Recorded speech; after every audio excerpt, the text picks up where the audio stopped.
इनकी बहुत परेशानी, थोड़ी नहीं बहुत है।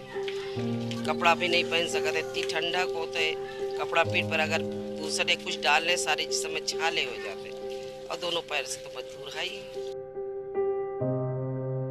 हमारे सन 2001 में बुखार आया। बुखार आने से हमारे पैर खराब हो गए और फिर हमारे एलर्जी बन गई, और हम अगर कपड़े पहनते हैं तो दर्द होती है।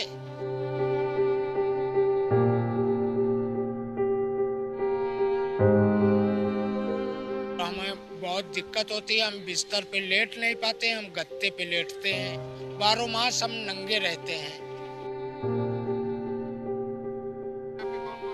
हमारे परिवार में एक लड़का है, 2 लड़कियां हैं और बीबी है। बीबी भी विकलांग है।